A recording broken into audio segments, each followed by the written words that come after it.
Dajjal akan muncul setelah munculnya Imam Mahdi. Imam Mahdi akan muncul duluan. Dan jika Imam Mahdi sudah muncul, maka saya khawatirkan kita belum siap untuk menerimanya. Kenapa? Karena begitu Imam Mahdi muncul, perang akan terjadi sampai turunnya Nabi Isa alaihissalam. Ini ciri-ciri Dajjal ketika datang. Maktubun baina ainai kafara yakrahu katibun wa ghairu katibin. Di jidatnya tertulis kafir, bisa dibaca oleh yang bisa membaca ataupun tidak. Rasulullah SAW menyebutkan, innahu sayati ilal Madinah. Dia akan datang ke Madinah wa huwa mani'un min duhliha. Tapi Dajjal tidak bisa memasuki Madinah. Kenapa? Karena setiap pintu gerbang Madinah dijaga oleh 2 malaikat dengan panah-panah mereka. Dajjal masuk 1 langkah saja ke Madinah, dipanah dia oleh malaikat. Mati itu Dajjal. Maka Dajjal takut mati, takut dipanah. Maka dia keluar, tidak masuk ke Madinah, tapi tinggal di sebuah bukit bergaram.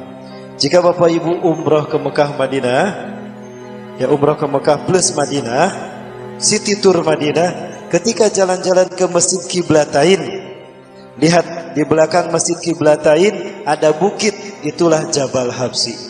Yang nanti satu-satunya tempat bergaram yang Dajjal akan naik ke sana.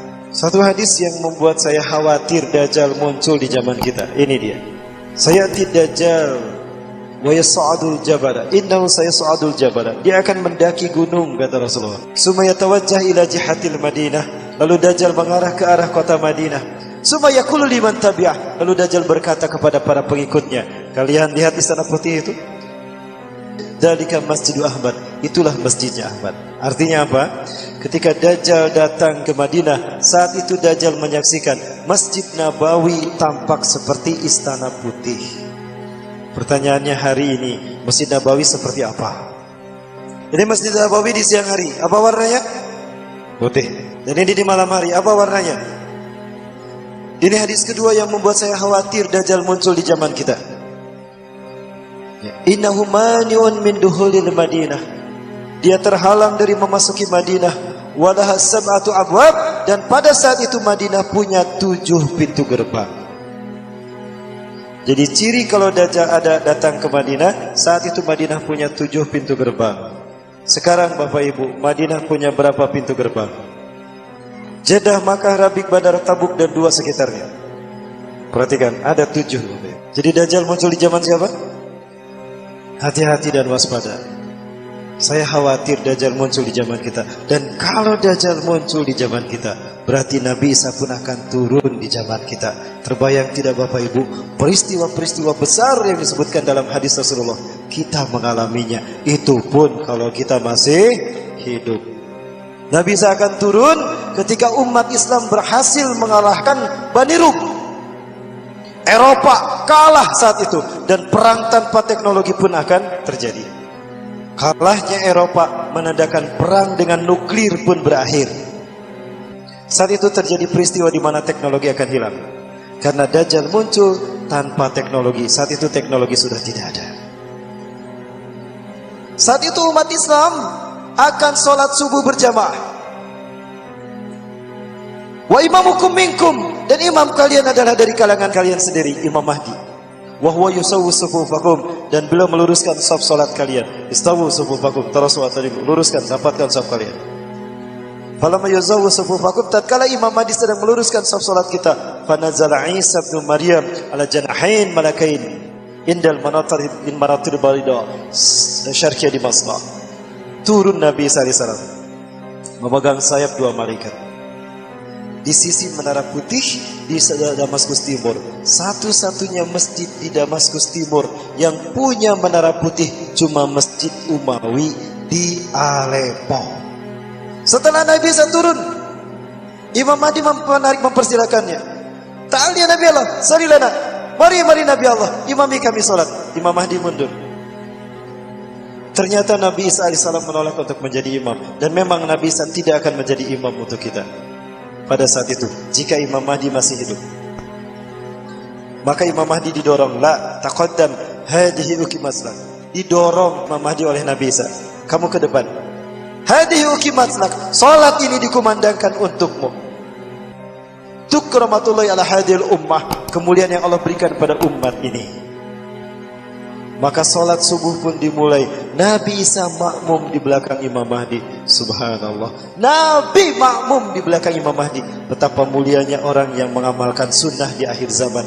Nabi saja makmum. Pelajari Quran surat Ali Imran ayat 81-82. Itu alasan kenapa Nabi Isa menolak untuk menjadi imam salat. Selesai salat berjamaah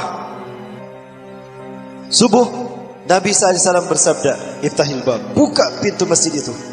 Maka ketika pintu masjid itu dibuka, tampaklah Dajjal dengan 70.000 Yahudi Isfahan Iran menggunakan jubah Persia berwarna hijau. Begitu pintu terbuka, Rasulullah SAW mengatakan, harumnya napas Nabi Isa akan tercium sejauh mata memandang, dan jika orang kafir menciumnya, mati mereka seketika. Langsung itu harumnya tubuh Nabi Isa saat hantam 70.000 pasukan tadi. Pasukan depannya mati seketika. Sisanya lari tunggang langgang. Yang tersisa masih hidup, lari tunggang langgang, dikejar sama kaum muslimin. Walau yahtabi umar syajar wahajar, walaupun mereka bersembunyi di balik batu dan pohon berkata, "Ya muslim, ya mu'min, tal filoih yahud uqtulhu." Sini mu'min muslim, di belakangku ada orang Yahudi, sini bunuh dia. Illa gorkod, kecuali pohon gorkod. Fa innaha syajaratul yahud, karena gorkod adalah pohon Yahudi. Adapun Dajjal begitu menyaksikan Nabi Isa ada di dalam masjid, merinding dia, mencair keringatnya. Rasulullah SAW mengatakan, "Lau yasruku lamatu binafsi." Andaikan Nabi Isa membiarkan Dajjal, dilihat aja begini sama Nabi Isa, mati itu Dajjal. Tapi Allah berkehendak Dajjal mati di tangan Nabi Isa. Dikejar Dajjal sama Nabi Isa. Kemanapun Dajjal pergi, Nabi Isa selalu ada di depan. Pasrah dia, terdamparlah di pintu Lut. Namun ada satu pintu yang diberitakan terdapat di pintu Lut, dan inilah pintunya. Pertanyaannya, apakah di pintu ini Nabi Isa membunuh Dajjal? Wallahu a'lam bishawab. Kalau betul di pintu ini, subhanallah, inilah pintunya. Kalau betul dibunuh di sini, maka luar biasa. Indah cara Allah mendesain kemenangan Islam di muka bumi. Maka saat itu orang-orang Yahudi yang menunggu-nunggu Mesayah, Tuhan yang mereka tunggu-tunggu, terbelalak matanya. Karena ternyata Mesayah yang mereka maksud adalah Dajjal yang mati di tangan Nabi Isa. Orang Kristen yang menunggu-nunggu Yesus Kristus datang, terbelalak matanya. Karena Yesus yang mereka tunggu ternyata mati di tangan Nabi Isa. Begitu pula dengan orang-orang Syiah, orang Majusi yang menunggu-nunggu Al-Mahdi Al-Muntazar, terbelalak mata mereka karena Al-Mahdi Al-Muntazar yang mereka tunggu-tunggu mati di tangan Nabi Isa.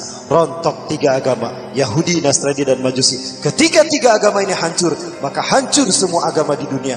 Fayakunu dinu kulluhu lillah, maka yang tetap tegak di muka bumi adalah Islam. Takbir.